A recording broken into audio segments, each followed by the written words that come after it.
ನಾನು ಯಾರು ಸ್ಟೇಟ್ಮೆಂಟ್ ಕೊಡ್ತಾರೋ ಅದಕ್ಕೆ ನಾನು ರಿಯಾಕ್ಷನ್ ಮಾಡಲ್ಲ. ನಂದೇನಂದ್ರೆ ಮನ್ರೇಗಾ ಇದು ಒಂದು ರೈಟ್ ಟು ವರ್ಕ್ ಕೊಡುಗೆ ಕೊಟ್ಟಿದ್ದು.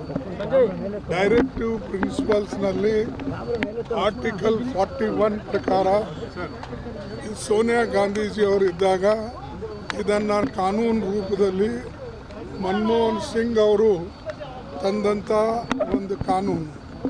ಅದಕ್ಕಾಗಿ ಇದು ಬಡವರ ಹೊಟ್ಟೆ ತುಂಬತಕ್ಕಂಥದ್ದು, ಬಡವರಿಗೆ ಸಹಾಯ ಮಾಡ್ತಕ್ಕಂಥದ್ದು ಒಂದು ಕಾನೂನಿಗೆ ಅವರು ಕೊಡ್ಲಿ ಪೆಟ್ಟು ಹಾಕ್ತಾ ಇದ್ದಾರೆ.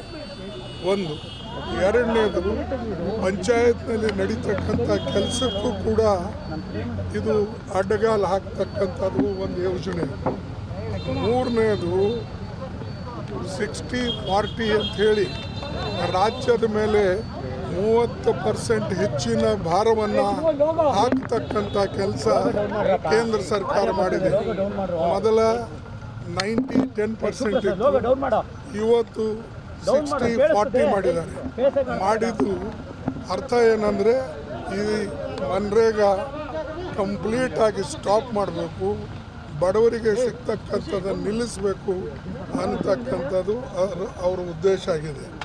ಇದೇ ರೀತಿಯಾಗಿ ಒಂದೊಂದಾಗಿ ಅವರು ರೈಟ್ ಟು ಎಜುಕೇಷನ್ ಆಗಲಿ, ರೈಟ್ ಟು ಫುಡ್ ಸೆಕ್ಯೂರಿಟಿ ಆಗಲಿ, ರೈಟ್ ಟು ಮನ್ರೇಗಾ ಆಗಲಿ, ವರ್ಕ್ ಆಗಲಿ, ಇವೆಲ್ಲ ತೆಗಿಬೇಕು ಅಂತಕ್ಕಂಥದ್ದು ಅವ್ರ ಇಚ್ಛೆ ಇದೆ. ಅದಕ್ಕಾಗಿ ಅವ್ರು ಏನು ಹೇಳ್ತಾರೆ, ಏನು ಬಡವರಿಗೆ ಸಿಗ್ತಕ್ಕಂಥದ್ದು ನಿಲ್ಲಿಸಂತ ಹೇಳ್ತಾರ? ಇದು ಮನ್ರೇಗಾ ಅಂತಂದರೆ ಒಂದು ಬಡವರಿಗೆ ಕೊಟ್ಟಂಥ ಹಕ್ಕು. ಅದಕ್ಕೆ ಇವರು ಏನೇ ಅದಕ್ಕೆ ಒಂದು ಎಕ್ಸ್ಪ್ಲನೇಷನ್ ಕೊಟ್ಟರೆ ಇದು ಸರಿ ಇಲ್ಲ. ಒಂದು ಯಾರು ಇದಕ್ಕೆ ಕ್ರಿಟಿಸೈಸ್ ಮಾಡ್ತಾರೋ ಮನ್ರೇಗಾ ತೆಗಿಬೇಕು, ಸರಿ ಇಲ್ಲ, ಕರಪ್ಷನ್ ಇದೆ, ನೀವೇ ಅಲ್ಲ, ಸೆಂಟ್ರಲ್ ಗೌರ್ಮೆಂಟ್ ಆಡಿಟ್ ಮಾಡೋದು. ಸೆಂಟ್ರಲ್ ಗೌರ್ಮೆಂಟ್ ಆಡಿಟ್ ಪ್ರಕಾರ CAG controller of account general ಅವ್ರು ಹೇಳಿದ್ದಾರೆ, ಸಾಕಷ್ಟು ಇದರಿಂದ ಅಸೆಟ್ಗಳು ಕ್ರಿಯೇಟ್ ಆಗಿವೆ, ಕೆರೆ ದುರಸ್ತಿ ಆಗಿವೆ, ರೋಡ್ಗಳಾಗಿವೆ, ಸ್ಕೂಲ್ ಬಿಲ್ಡಿಂಗ್ ಆಗಿವೆ, ಅಂಗನವಾಡಿಗಳಾಗಿವೆ. ಇಂಥವೆಲ್ಲನೂ ಅಸೆಟ್ ಕ್ರಿಯೇಟ್ ಆದಂಥ ಒಂದು ಯೋಜನೆ. ಇದಕ್ಕೆ ಅವರು ವಿರೋಧ ಮಾಡ್ತಾರಂದರೆ ಅವರು ಜನವಿರೋಧಿಗಳು. BJPಯವರು ಜನವಿರೋಧಿಗಳು.